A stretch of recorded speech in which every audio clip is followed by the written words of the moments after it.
여러분 반갑습니다. 오늘 수요 성경 공부 오신 여러분들 환영하고요.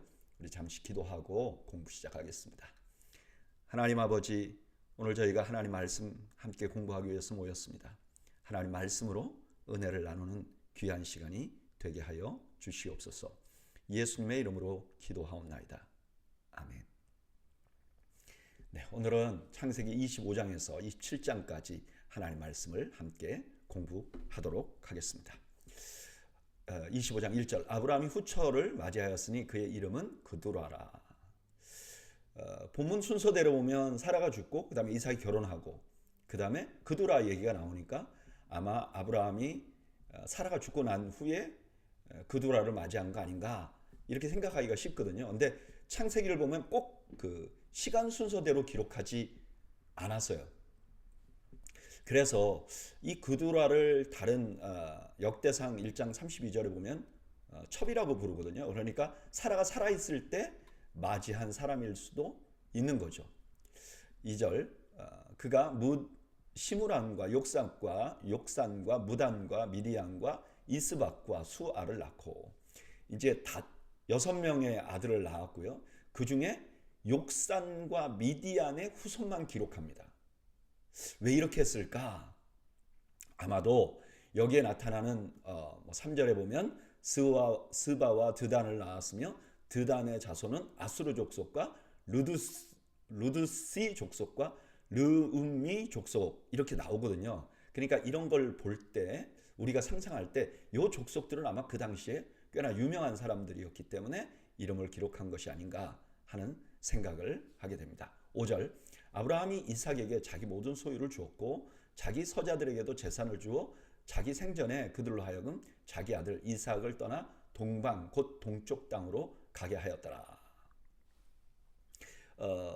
그두라라는 사람이 있었다는 게 핵심이 아니고 아브라함이 그 사라 외에도 뭐 이스마엘도 있고 또 이삭도 있고 또 이제 그두라라는 첩이 있었다는 거예요. 그래서 쭉 자식을 많이 낳았는데 사실은 그 모든 자식들 중에 이삭이 후계자였다 하는 것을 지금 강조하는 거죠. 그리고 서자들에게도 재산을 적당히 주었는데 이 사람들이 어디로 갔는가? 이삭을 떠나서 동방으로 갔다. 동쪽으로 갔다. 이렇게 말해요. 동쪽은 이상하게 성경에서 하나님과 멀어지는 의미가 있어요. 아담과 하와도 에덴 동쪽으로 갔고 가인도 동쪽으로 갔어요. 7절 아브라함의 향년이 175세라. 그의 나이가 높고 늙어서 기운이 다하여 죽어 자기 열족에게로 돌아가매 그의 아들인 이삭과 이스마엘이 그를 마므레 앞 헷족속 소알의 아들 에브론의 밭에 있는 막벨라 굴에 장사하였으니 이것은 아브라함이 헷족속에게서 산 밭이라. 아브라함과 그의 아내 사라가 거기 장사되니라. 아브라함이 죽을 때 이때 이삭이 결혼한 후 35년쯤 됐을 때죠. 175세니까. 그리고 야곱이 15살 때요. 그러니까 야곱도 아브라함을 보고 자란 거예요. 집에서. 이 장례식에는 이스마엘하고 이삭만 참석합니다. 그러니까 이스마엘은 다른 첩들과는 좀 다른 위치에 있었던 것 같아요. 그리고 결국 약속의 땅에 장례를 치릅니다. 이렇게 함으로써 여기는 사라의 무덤도 있고 아브라함의 무덤도 있고 그러니까 여기는 하나님께서 가나안 땅을 준 표시가 되는 토큰 같은 그런 역할을 하게 되는 거죠. 11절 아브라함이 죽은 후에 하나님이 그의 아들 이삭에게 복을 주셨고 이삭은 브엘라헤로이 근처에 거주하였더라. 아브라함의 역할이 이제 이삭에게로 넘어가는 거죠. 이게 중요한 것 같아요. 하나님의 약속을 누구에게 주었죠? 아브라함과 사라에게. 그런데 아브라함과 사라가 둘 다 죽었어요. 근데 여전히 하나님의 약속은 살아있는 거예요. 그 아들 이삭을 통해서. 여기 부엘라 헤로이는 하갈이 부르짖음을 들었던 장소고 이삭이 리브가를 기다릴 때 있었던 장소예요.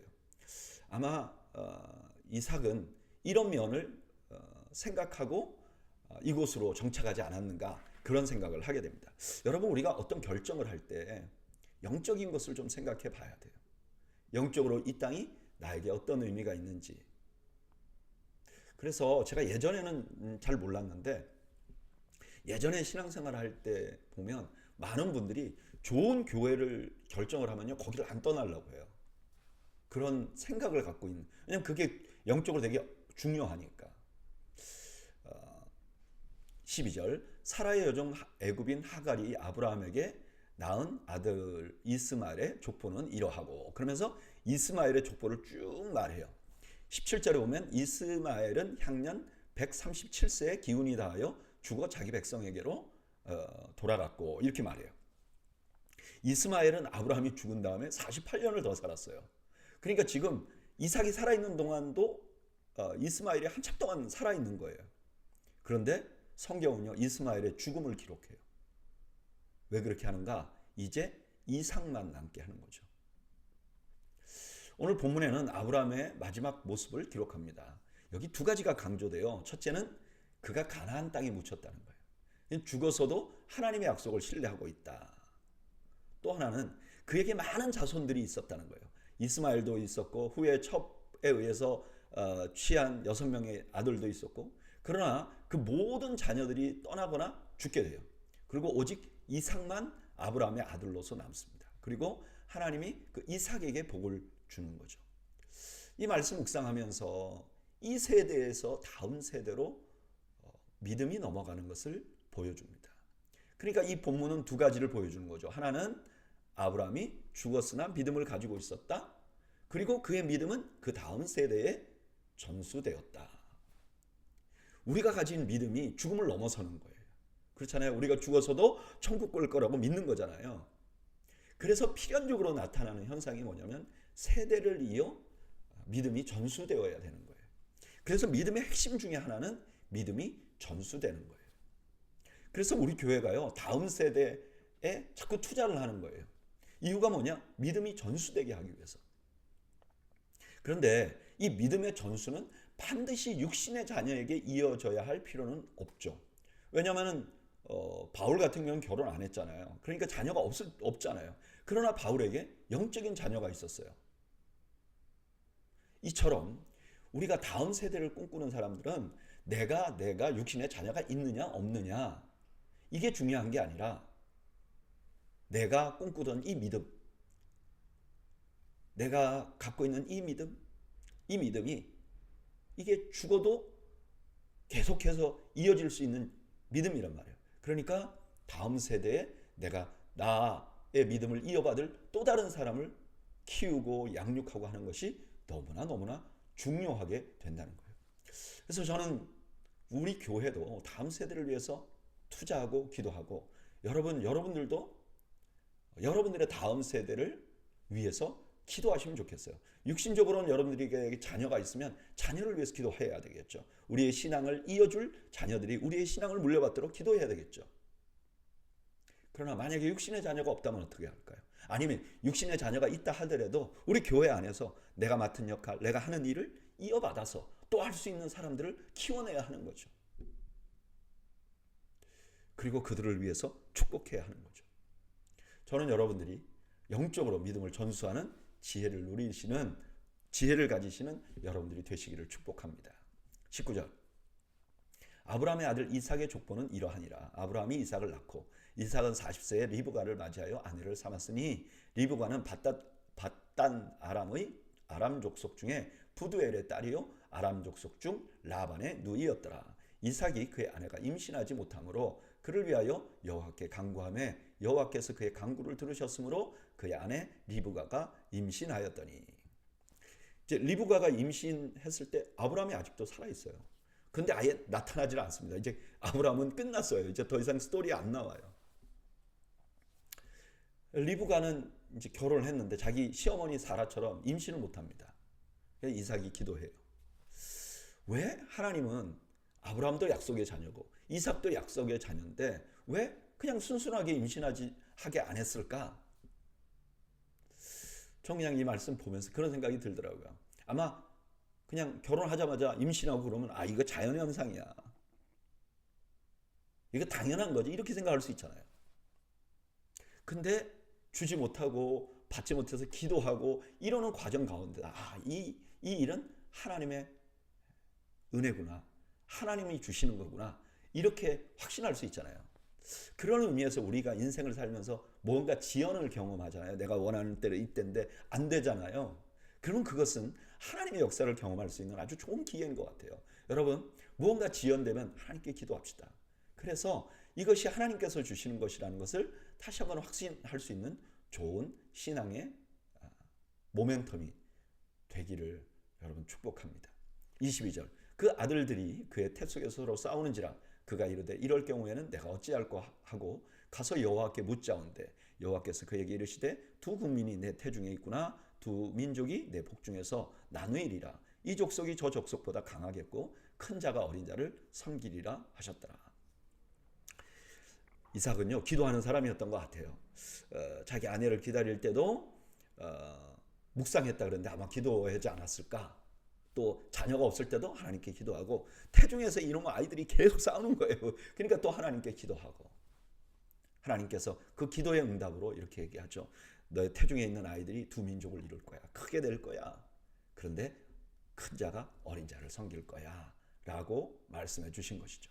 24절, 그 해산 기한이 찬즉 태에 쌍둥이가 있었는데 먼저 나온 자는 붉고 전신이 터록 같아서 이름을 에서라 하였고 후에 나온 아우는 손으로 에서의 발꿈치를 잡았으므로 그 이름을 야곱이라 하였으며 리브가가 그들을 낳을 때에 이삭이 60세였더라.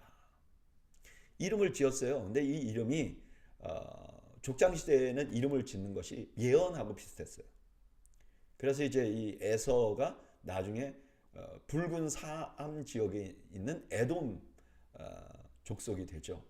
그래서 붉다 하는 의미를 갖게 되고 또 야곱은 남의 것을 이렇게 빼앗으려는 하는 그런 성향을 일생 동안 보이는 것을 보여주고 있죠. 27절, 그 아이들이 장성함에 에서는 익숙한 사냥꾼이었으므로 들 사람이 되고 야곱은 조용한 사람이었으므로 장막에 거주하니 이삭은 에서가 사냥한 고기를 좋아하므로 그를 사랑하고 리브가는 야곱을 사랑하였더라. 두 사람이 다른 성향을 가지고 있다. 쌍둥이인데 그리고 부모가 그들을 편애한다 하는 이야기를 전해주고 있습니다. 이게 이제 앞으로 일어날 모든 일에 어떤 배경 역할을 하는 거죠. 29절, 야곱이 죽을 수 없더니 에서가 들에서 돌아와서 심히 피곤하여 야곱에게 이르되 내가 피곤하니 그 붉은 것을 내가 먹게 하라 한지라. 그러므로 에서의 별명은 에돔이더라. 에서 자손의 이름을 에돔이라고 부르는 이유를 알려줘요. 31절, 야곱이 이르되 형의 장자의 명분을 오늘 내게 팔라. 에서가 이르되 내가 죽게 되었으니 이 장자의 명분이 내게 무엇이 유익하리요. 야곱이 이르되 오늘 내게 맹세하라. 에서가 맹세하고 장자의 명분을 야곱에게 판지라. 야곱이 떡과 팥죽을 에서에게 주매 에서가 먹으며 마시고 일어나 갔으니 에서가 장자의 명분을 가볍게 여김이었더라. 야곱은요 하나님께서 자기를 장자로 삼은 것을 알았을 거예요. 아버지를 통해서든 어머니를 통해서든 알았을 거예요. 그러니까 자기가 장자 명분이 원래 있잖아요. 하나님이 주신 거잖아요. 그런데 이미 자기가 장자의 명분이 있는데 형에게 팥죽 주고 장자의 명분을 사는 거예요. 에서 입장에서는 자긴 장자의 명분이 사실 없어요. 이게 별로 중요하지 않아요. 그러니까 당연히 소홀히 여기고 팔 수밖에 없는 거죠. 오늘 본문에서 에서와 야곱이 임신되고 태어나는 장면으로 이제 오늘 본문이 시작됩니다. 그리고 둘째였던 야곱이 팥죽으로 형 에서의 장자권을 사는 장면이 나와요. 우리는 모두 이 장면에서 야곱이 장자권을 사기로 샀다. 이제 이때부터 야곱이 장자가 되었다. 이렇게 생각을 합니다. 근데 그렇다면 장자권을 사기 위해서 사기쳐도 괜찮은 건가요? 저는 과거에 이런 설교를 들어본 적이 있어요. 그래서 우리가 믿음으로 어떤 목적을 결정하면 그걸 갖기 위해서 수단과 방법을 가리지 않는 것이 오히려 믿음이라고 그렇게 가리키는 설교를 들은 적도 있어요. 굉장히 위험한 겁니다. 여러분 잘 생각해보면 장자권은 처음부터 야곱에게 있었어요. 근데 태어나 보니까 자신은 둘째로 태어난 거예요. 그러니까 야곱이 나는 둘째인가 보다. 하나님이 주신 말씀보다 현실을 더 신뢰하게 된 거죠. 그래서 장자권이 있지도 않은 형에게 장자권을 산 거예요. 어떻게 보면 지금 야곱은 굉장히 팥죽 한 그릇으로 장자권 엄청난 걸 샀으니까 정말 이익 보는 거래를 했다고 생각하고 에서는 그냥 뭐 다 잊어버렸다 이렇게 생각하잖아요. 근데 사실은 가장 어리석은 거래를 한 건 야곱이에요. 왜냐하면 그 사람이 장자권이 있지도 않은데 내가 팥죽 주고선 산 거잖아요. 저는 이 말씀 묵상하면서 우리도 말이죠. 하나님께서 우리에게 주신 영적인 축복을 제대로 알지 못하면 우리도 그럴 수 있는 거죠.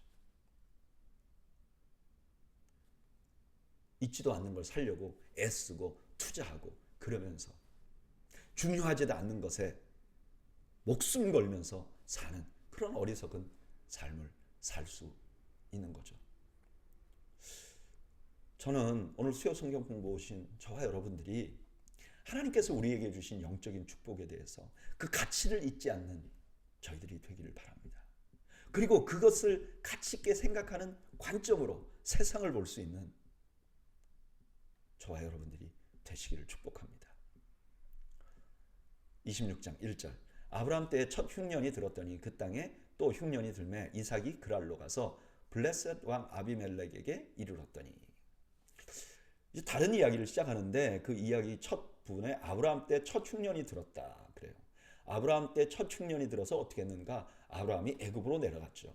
애굽으로 내려가서 자기 아내를 누이라고 속였죠. 거기서 바로에게 책망을 당하고 아브라함의 아내 사라가 바로의 그 부인이 될 뻔한 이런 일이 있었잖아요. 근데 이것을 언급하는 거 보면 그와 비슷한 일이 또 생기지 않았을까 하는 생각이 들 수 있죠. 근데 이삭은요 애굽으로 내려가지는 않았어요. 왜 그런가? 2절 여호와께서 이삭에게 나타나 이르시되 애굽으로 내려가지 말고 내가 내게 지시하는 땅에 거주하라.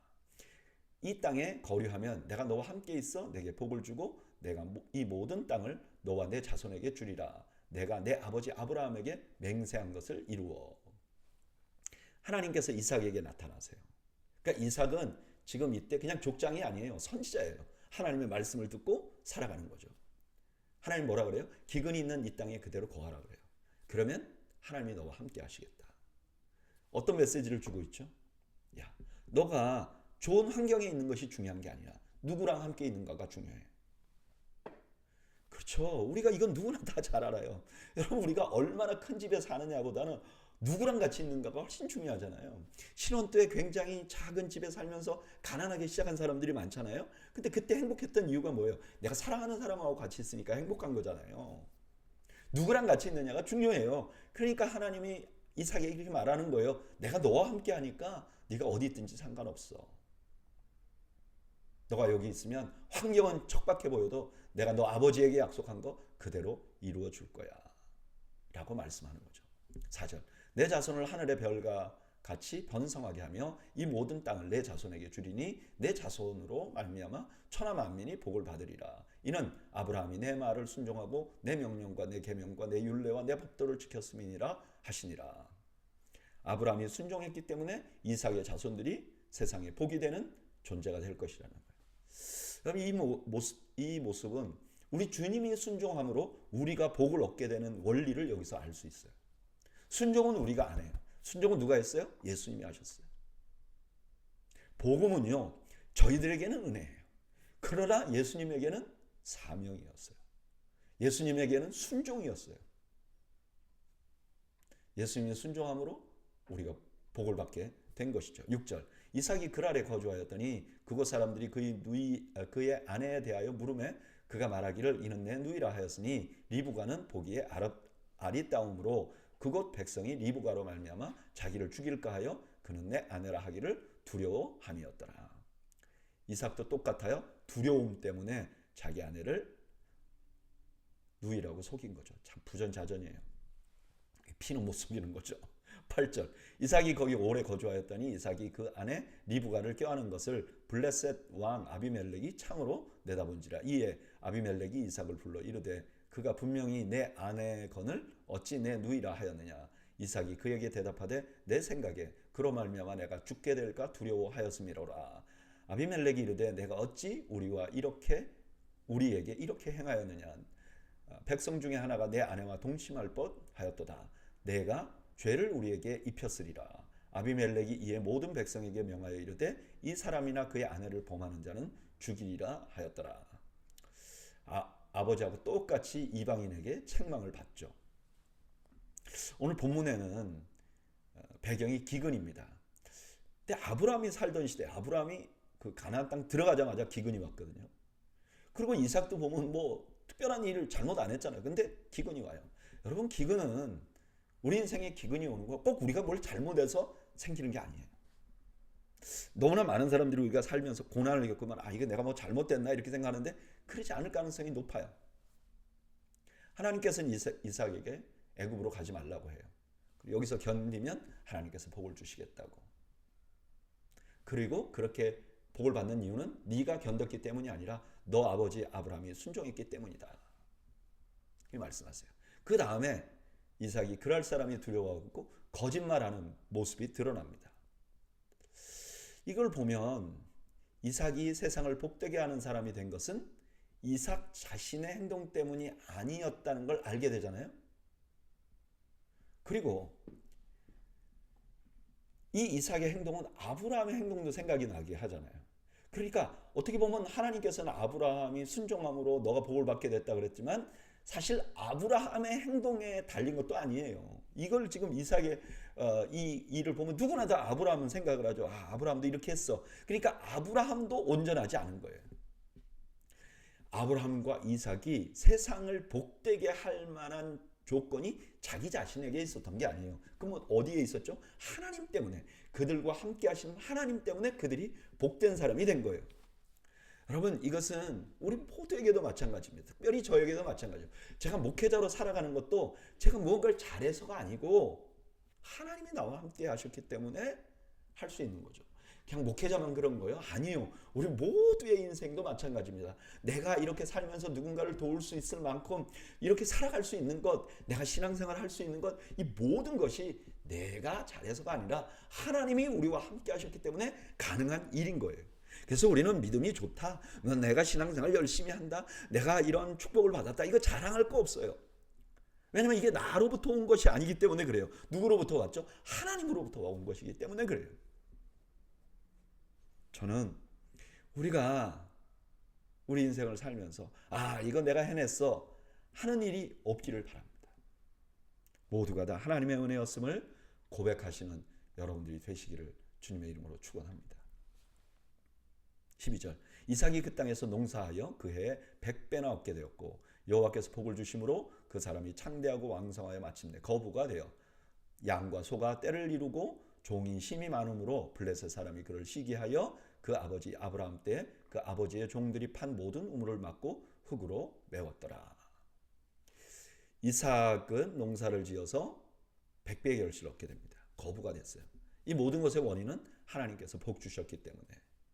근데 하나님께서 복은 받았지만, 하나님께로부터 복을 받았지만 이게 시기를 받는 요소도 되었다는 거예요.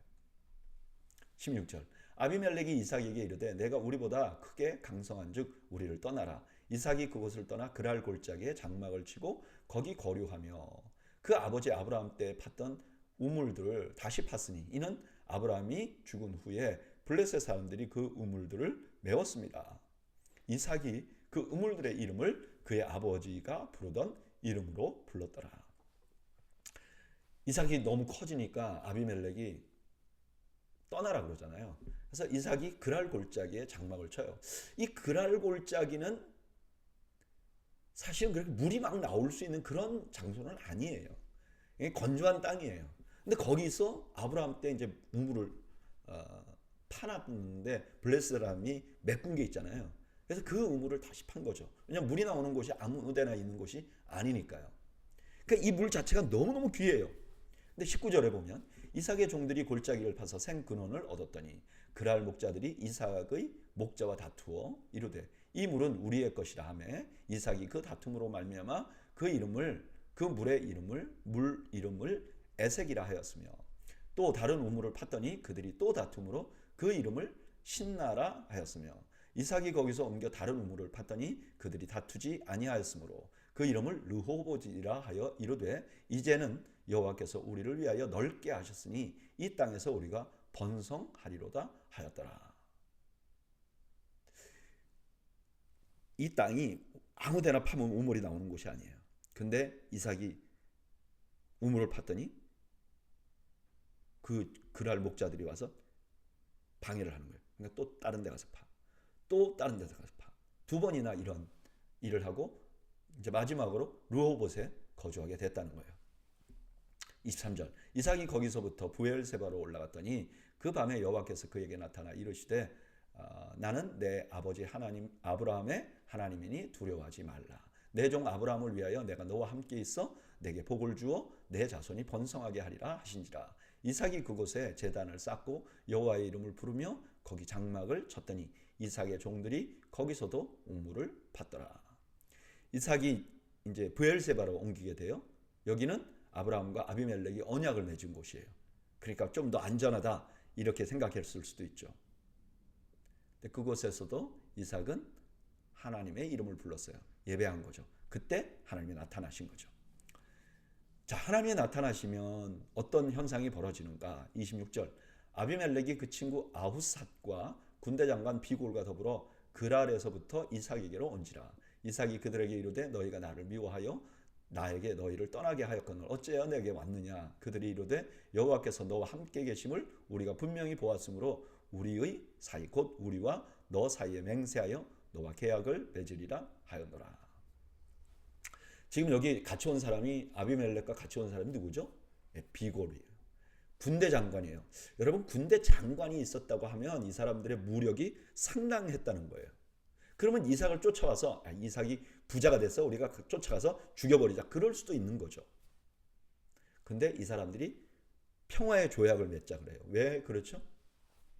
지금 이삭이 우물을 팠는데 또 다투니까 또 가서 또 우물을 파고 또 가서 쫓아내고 또 가서 우물을 파니까 또 우물이 나오고. 그러니까 이삭이 뺏기고만 있는데 그걸 보고 하나님이 저와 함께 하시네 이렇게 생각을 했다는 거예요. 그래서 두려워서 언약을 맺으러 왔다는 거예요. 양보하기만 하고 이기는 방법을 보여주고 있는 거죠. 29절. 너는 우리를 해하지 말라. 이는 우리가 너를 범하지 아니하고 선한 일만 내게 행하여 내게 평안히 가게 하였음이니라. 이제 너는 여호와께 복을 받은 자니라. 이삭이 그들을 위하여 잔치를 베풀매 그들이 먹고 마시고 아침에 일찍 일어나 서로 맹세한 후에 이삭이 그들을 보내매 그들이 평안히 갔더라. 여러분 저게 아비멜렉이 뭐라 그래요? 우리가 선한 일만 너에게 행했다? 아니잖아요. 쫓아냈잖아요, 이 사람이. 그런데 두려운 거죠. 이삭이 섬기는 저 하나님은 가는 곳마다 물이 나오게 했어. 저거 대단한 신이야. 우리가 저 신을 섬기는 이삭을 해코자 하면 우리가 그 신에게 벌을 받을 것이야. 이래서 두려워서 온 거죠. 이삭은 그들과 언약을 맺습니다. 그리고 밥을 먹어요. 이 음식을 먹는 것은 언약을 확정하는 의미가 있는 것이죠. 32절. 그날에 이삭의 종들이 자기들이 판 우물에서에 대하여 이삭에게 와서 알리어 이르되 우리가 물을 얻었나이다 하매 그가 그 이름을 세바라 한지라. 그러므로 그 성읍 이름이 오늘까지 부엘세바더라. 세바는 일곱 혹은 언약이라는 의미가 있어요. 부엘세바는 이제 아브라함 후손의 합법적인 거주 지역이 이제 됩니다. 왜냐하면 언약을 맺고 소유했으니까. 우리가 어제 묵상한 말씀에는 하나님께서 이삭의 후손을 지켜주시는 장면이 나왔잖아요. 그리고 오늘 본문에는 이삭이 부엘세바를 공식적으로 소유하게 된 과정을 설명해 줍니다. 어떻게 소유하게 됐죠? 이삭은 거부가 됩니다. 그리고 거기서 쫓겨나요. 근데 가는 곳마다 우물을 파는데 물이 나옵니다. 이건 오늘날로 말하면 새로운 사업을 시작하면 반드시 성공하는 것보다 확률이 더 없는 거예요. 근데 3번이나 계속 물이 나오잖아요. 그런데 주변 사람들이 계속 시기를 해서 그 우물을 잊어버렸잖아요. 그리고 자기가 살고 있는 곳에서 추방을 당합니다. 그런데 묘하게도 이 사건을 보는 아비멜렉에게는 이게 두려움을 준 거예요. 저 사람이 어떻게 우물을 파면 자꾸 물이 나오지? 하나님과 동행하기 때문이다. 그래서 이삭과 평화조약을 맺자고 제안합니다. 그래서 이삭이 부엘세바에 계속 거할 수 있게 된 거예요. 겉으로 볼 때 이삭은 계속 양보하고 빼앗겼어요. 그런데 그 방법으로 적들에게 두려움을 줬고, 그리고 결국 그 땅을 소유하게 된 거죠. 저는 이 말씀 보면서 이 방법이 바로 우리 주님께서 하신 방법이라는 생각이 들어요. 주님은 어떻게 하셨죠? 빼앗기고 물러나고 죽으셨죠. 근데 결국 승리하셨죠. 이기셨죠. 그리고 이 방법이야말로 하나님을 믿는 우리들이 취해야 될 방법이라고 생각합니다. 우리는요, 우리에게 주먹질을 하면 나도 주먹질을 해야지. 우리에게 침을 뱉으면 나도 침을 뱉어야지. 이렇게 해서 이기는 사람들이 아닙니다. 우리는 무력으로 그들을 눌러 이기는 사람들이 아닙니다. 우리는 양보함으로, 나를 죽임으로, 손해봄으로 승리하는 사람들이 바로 그리스도인입니다. 여러분, 우리는 그렇게 살아야 할 사람들입니다. 우리는 십자가를 따라가는 사람들입니다. 십자가에서 보여주신 방법이 가장 강력한 방법이라는 것을 믿는 사람들입니다. 저는 우리가 양보함으로 승리할 수 있는, 죽음으로 승리할 수 있는, 포기함으로 승리할 수 있는 삶을 사는 저와 여러분들이 되시기를 주님의 이름으로 축원합니다. 34절, 에서가 40세에 헷족속 부에리의 딸 유딕과 헷족속 엘론의 딸 바스맛을 아내로 맞이하였더니 그들이 이삭과 리브가의 마음에 근심이 되었더라. 이제 이삭이 100세가 됐을 때 에서가 결혼합니다. 그런데 이 결혼이 부모에게 근심이 되었다고 말합니다. 그 다음에 야곱이 장자권을 받게 되는 어떤 이야기가 시작되는 것을 예상할 수 있죠.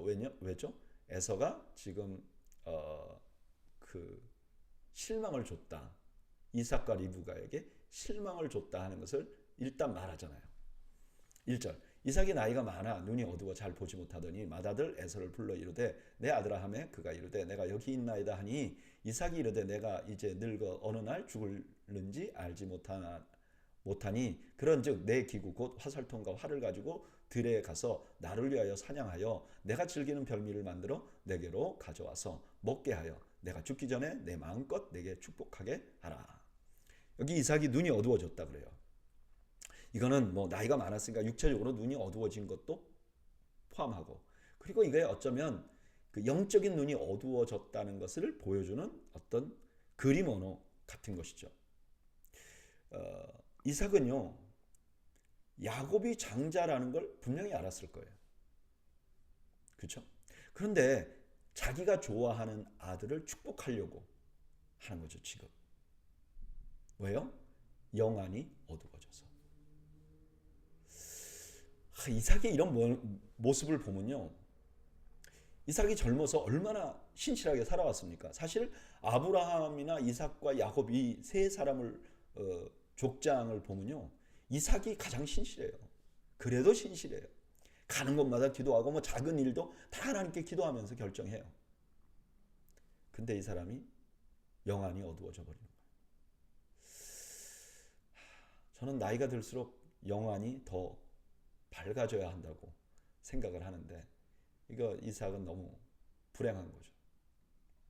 5절, 이삭이 그의 아들 에서에게 말할 때 리브가가 들었더니 에서가 사냥하여 오려고 둘로 나가매 리브가가 그의 아들 야곱에게 말하여 이르되 내 아버지가 내 형 에서에게 말씀하시는 것을 내가 들으니 이르시기를 나를 위하여 사냥하여 가져다가 별미를 만들어 내가 먹게 하여 죽기 전에 여호와 앞에서 내게 축복하게 하라 하셨으니 그런즉 내 아들아 내 말을 따라 내가 내게 명하는 대로 염소떼에 가서 거기서 좋은 염소 새끼 2마리를 내게로 가져오면 내가 그것으로 내 아버지를 위하여 그가 즐기시는 별미를 만들리니 내가 그것을 내 아버지께 가져다 드려서 그가 죽기 전에 내게 축복하기를 위하여 잡수시게 하라.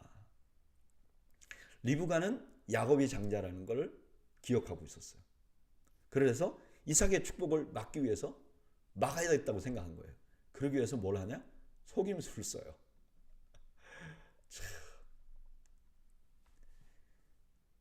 믿음이라고 말하고 너무나 인간적인 수단을 쓰는 거죠. 11절 야곱이 그 어머니 리브가에게 이르되 내 형 에서는 털이 많은 사람이요 나는 매끈매끈한 사람인즉 아버지께서 나를 만지실진데 내가 아버지의 눈에 속이는 자로 보일지라 복은 고사하고 저주를 받을까 하나이다. 어머니가 그에게 이르되 내 아들아 너의 저주는 내게로 돌리리니 내 말만 따르고 가서 가져오라. 그가 가서 끌어다가 어머니에게로 가져왔더니 그의 어머니가 그의 아버지가 즐기는 별미를 만들었더라. 야곱은 그래도 양심이 있어서 조금 머뭇거렸는데 리브가는 단호해요. 내가 그 저주 다 받을게. 그렇게 말해요. 오늘 본문에 보면 두 명의 눈이 어두운 사람이 등장합니다. 한 명은 하나님의 뜻을 알고도 잊어버리거나 혹은 육체적인 욕심 때문에 자신의 입맛에 맞는 아들을 축복하기를 원하는 이삭. 또 한 명은 하나님의 뜻은 기억하고 있지만 그것을 수행한다는 명분으로 하나님께서 원하시지 않는 방법으로 남편을 속이는 리브가입니다. 둘 다 눈이 어두운 거죠. 근데 여러분 이런 현상은 그때만 있었던 것 같지 않아요. 요즘 믿는 사람들 중에서도 이런 현상이 너무 많이 나타납니다. 어떤 사람들은요 신앙생활을 하죠. 그렇지만 살기는 말씀과 전혀 상관없이 자기의 뜻대로 사는 사람들이 있어요. 자기의 입맛에 맞는 대로 사는 거죠. 또 어떤 사람은요 분명히 믿음은 있어요. 교회 와서 보면 막 설교 들어올 때 울고 말이에요. 기도할 때 간절히하고 그렇게 신실해 보이는데 삶에서는 하나님 없는 것 같이 사는 수단과 방법을 가지지 않는 사람들이 있어요. 여러분 이 두 가지가 다 불신과 영안이 어두워서 생기는 일이에요. 여러분들은 어떤 부분에 더욱 약하신가요? 사실은 믿는 사람들은요 우리가 믿는 대로 세상을 살아가야 해요. 우리가 믿는 방법대로 세상을 살아가야 해요. 왜요? 우리가 믿는 하나님이 우리를 지금도 보고 계시고 그 하나님 반드시 약속을 이루어 나간다는 사실을 믿는다면 우리가 더러운 거짓을 할 수가 없죠. 저는 우리 모두가 진심으로 영안이 밝아 있는 사람들이 되기를 바라고 나이가 들어가면 갈수록 영안이 더 밝아지는 사람이 되기를 바라요. 그래서 우리 인생을 마무리할 때는 그래 내가 그래도 신실하게 살았지. 그리고 내가 최선을 다해서 주님께 순종하며 살았지. 라는 평가를 할 수 있으면 얼마나 좋을까. 물론 이건 너무 힘든 일이지만 그러면 얼마나 좋을까 하는 생각이 제가 이 말씀을 묵상하면서 들었댔어요. 15절 리브가가 집안 자기에게 있는 그의 맏아들 에서의 좋은 의복을 가져다가 그의 작은 아들 야곱에게 입히고 또 염소 새끼의 가죽을 그의 손과 목에 매끈한 곳에 입히고 자기가 만든 별미와 떡을 자기 아들 야곱의 손에 주니. 리브가는요 남편을 속이기 위해서 최선을 다해요. 근데 여기 보세요. 리브가가 남편을 속이기 위해서 옷을 가지고 속이잖아요. 나중에 야곱은 자기 아들들에게 자기 아들 요셉이 죽었다고 거짓말하면서 요셉의 옷을 갖고 야곱을 속여요. 야곱은 자기가 속인 그대로 자기가 속임을 당하죠. 18절 야곱이 아버지에게 나가서 내 아버지여 하고 부르니 이르되 내가 여기 있노라. 내 아들아 내가 누구냐. 야곱이 아버지에게 대답하되 나는 아버지의 맏아들 에서로소이다. 아버지께서 내게 명하신 대로 내가 하였사오니 원하건대 일어나 앉아서 내가 사냥한 고기를 잡수시고 아버지 마음껏 내게 축복하소서. 이삭이 그의 아들에게 이르되 내 아들아 내가 어떻게 이같이 속히 잡았느냐. 그가 이르되 아버지의 하나님 여호와께서 나로 순조롭게 만나게 하셨음이니이다. 야곱이 드디어 갔죠. 근데 이삭이 조금 의심이 생긴 거예요. 어떻게 이렇게 빨리 잡아왔지? 그랬더니 하나님이 하셨다. 자기 거짓말을 합리화하기 위해서 하나님까지 동원하는 거죠. 이삭이 야곱에게 이르되 내 아들아 가까이 오라. 내가 과연 내 아들 에서인지 아닌지 내가 너를 만져보려 하노라. 야곱이 그의 아버지 이삭에게 가까이 가니 이삭이 만지며 이르되 음성은 야곱의 음성이나 손은 에서의 손이로다 하며 그의 손이 형 에서의 손과 같이 털이 있으므로 분별하지 못하고 축복하였더라. 지금 리브가가 만들어준 털이 이제 효과를 발휘하는 거죠.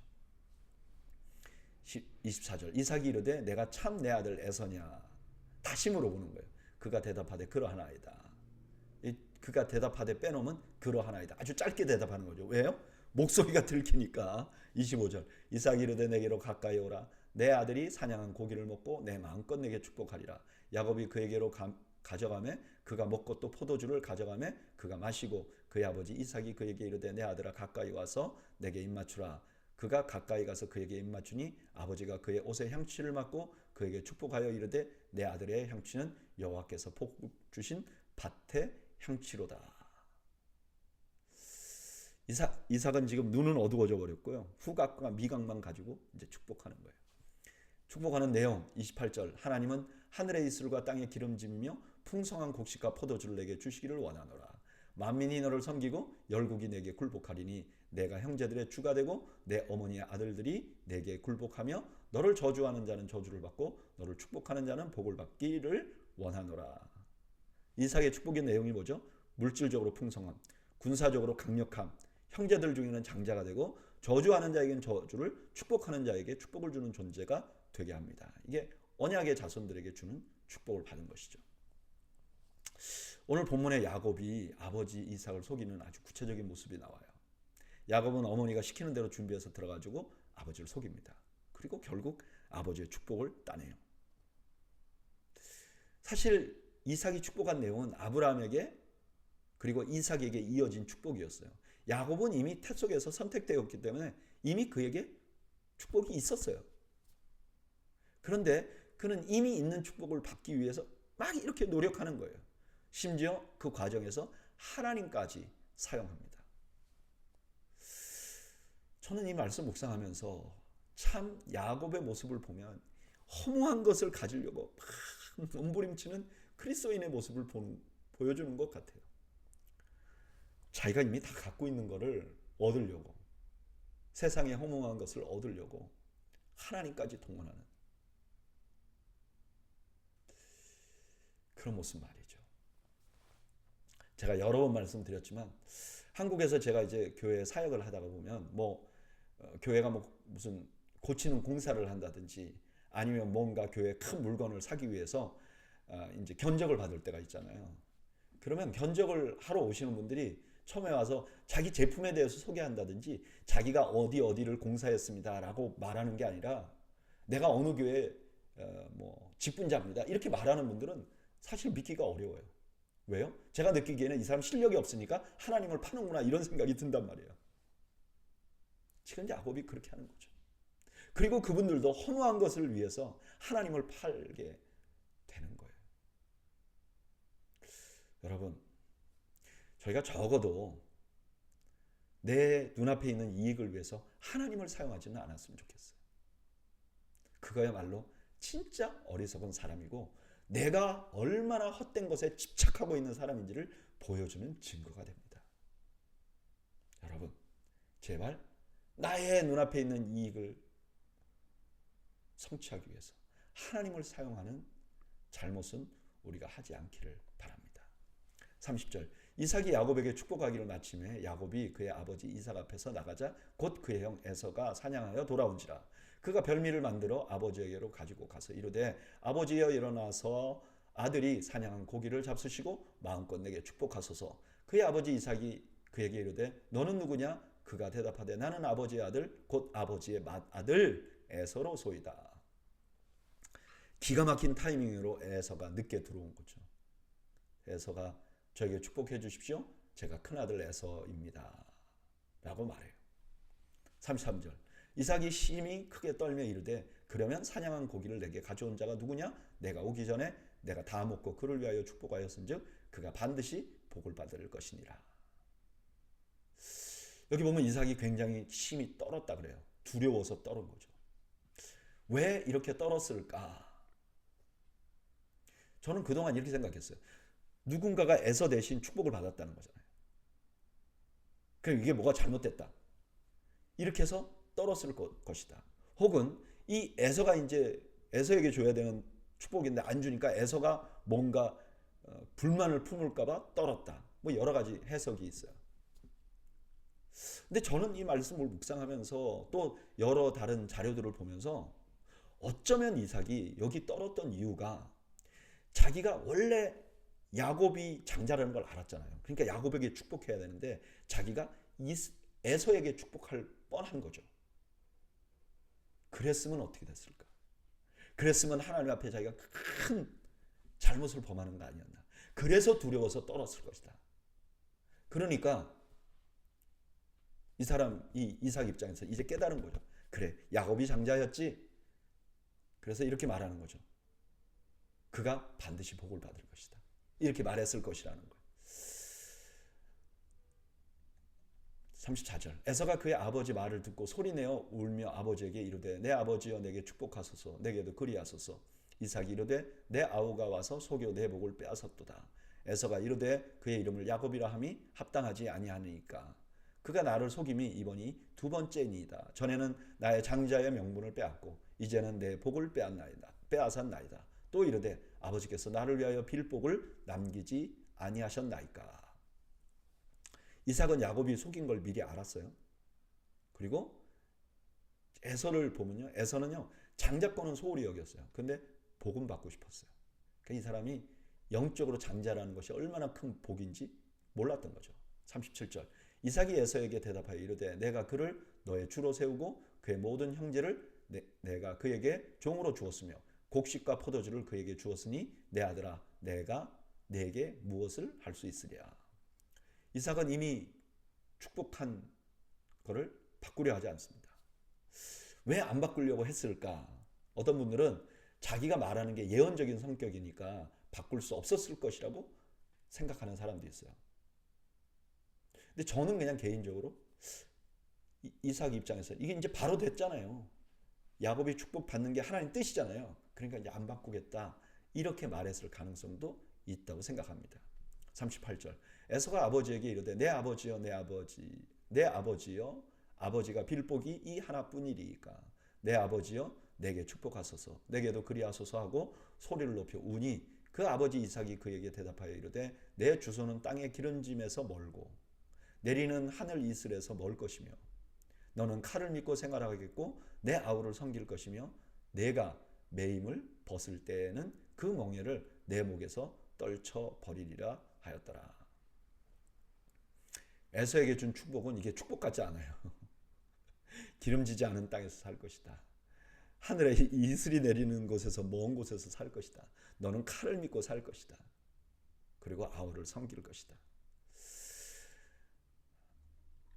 41절. 그의 아버지가 야곱을 축복한 그 축복으로 말미암아 에서가 야곱을 미워한즉 심중에 이르기를 아버지를 곡할 때가 가까웠은즉 내가 내 아우 야곱을 죽이리라 하였더니 맏아들 에서의 이 말이 리브가에게 들림에 이에 사람을 보내어 작은 아들 야곱을 불러 그에게 이르되 내 형 에서가 너를 죽여 그 한을 풀려 하니.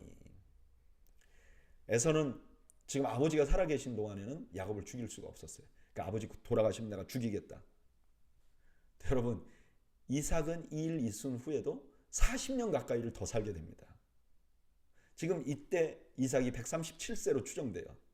그러나 180세까지 삽니다. 어떻게 137세로 우리가 추정할 수 있는가? 그 추정의 근거를 보면 이래요. 성경에 보면 야곱이 바로 앞에 섰을 때 130세였어요. 근데 요셉이 총리가 된 때는 32세. 그 다음에 야곱과 요셉이 만났을 때는 7년 푸년이 지나고 흉년이 2년 지났을 때 만난 거죠. 그러니까 야곱이 바로 앞에 섰을 때 130세고 그때 요셉은 39세였을 거예요. 그럼 야곱이 요셉을 낳았을 때 91세였을 거라고요. 근데 요셉이 라반의 집에서 14년 봉사했어요. 그럼 그 끝에쯤에 요셉이 낳았을 거 아니에요. 요셉이 이제 제일 끝에 두 번째 아들이니까. 그렇게 그냥 계산해 보면 한 77세쯤 되었을 것이다.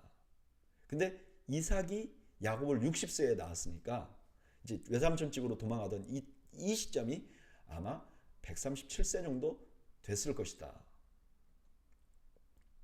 그런데 180세까지 살았으니까 거의 40년, 뭐 정확하지는 않겠죠 이게. 거의 40년 이상 살았을 거예요. 그러니까 어떻게 보면 그냥 야곱이 도망 안 해도 야곱은 살 수 있었을 거예요. 그런데 43절 내 아들아 내 말을 따라 일어나 하란으로 가서 내 오라버니 라반에게로 피신하여 내 형의 노가 풀리기까지 몇 날 동안에 그와 함께 거주하라. 내 형의 분노가 풀려 내가 자기에게 행한 것을 잊어버리거든 내가 곧 사람을 보내어 너를 거기서 불러오리니 어찌 하루에 너희 둘을 이르랴. 리브가요, 보세요. 리브가가 이제 야곱을 피난시키잖아요. 근데 뭐라 그러냐? 44절에 보면 몇 날 동안.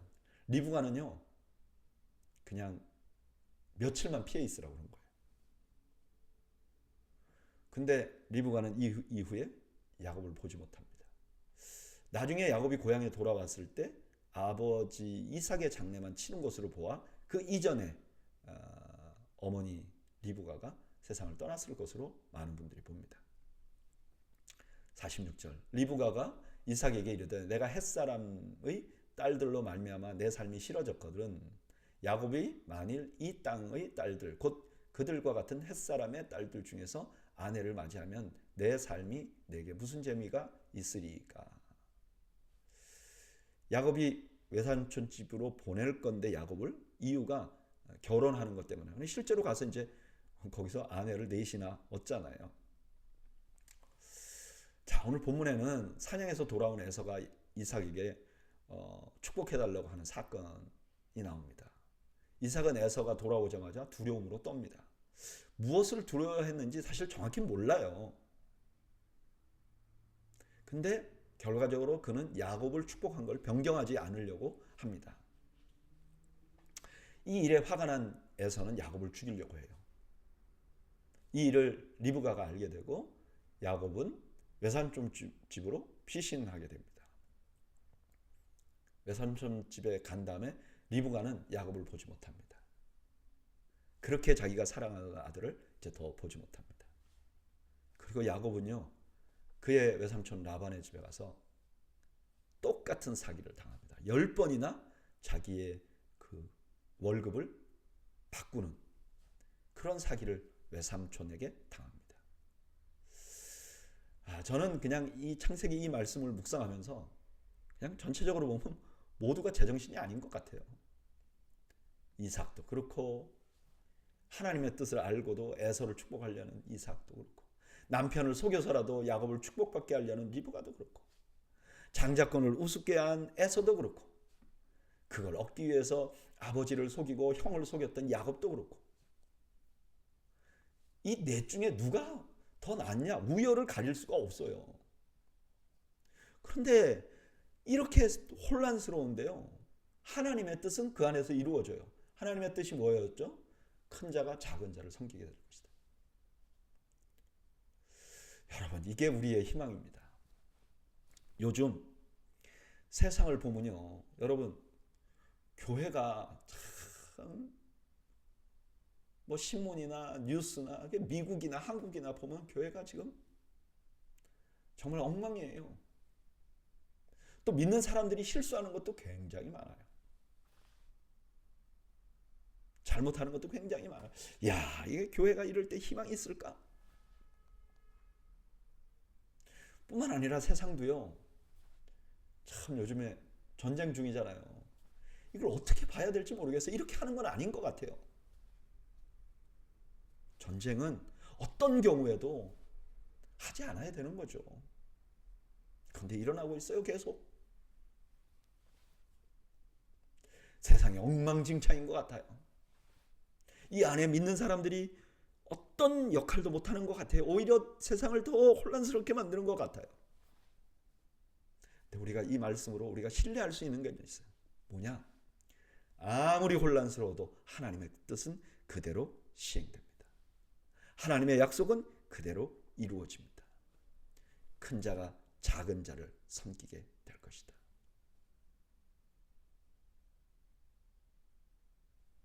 내가 다시 올 것이다. 우리 주님의 약속도 결국 이루어질 것입니다.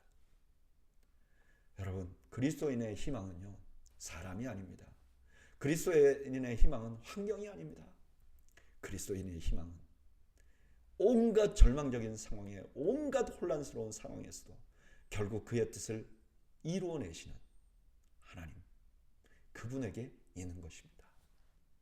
저는 오늘 성경 공부 나오신 여러분들이 이 하나님을 신뢰하고 오늘을 살아가시는 지혜를 소유하는 여러분들이 되시기를 주님의 이름으로 축복합니다.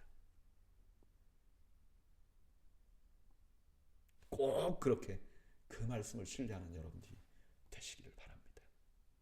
기도하겠습니다. 하나님, 우리가 세상의 환경과 사람을 의지하는 것이 아니라 그 뜻을 반드시 이루어내시는 하나님을 신뢰하며 살아가는 저희 모두가 될 수 있도록 은혜를 베풀어 주시옵소서. 예수님의 이름으로 기도하옵나이다. 아멘. 이상으로 오늘 수요 성경 공부를 모두 마칩니다. 여러분들 가정에 주님께서 주시는 평강이 함께 하시기를 주님의 이름으로 축원합니다. 감사합니다.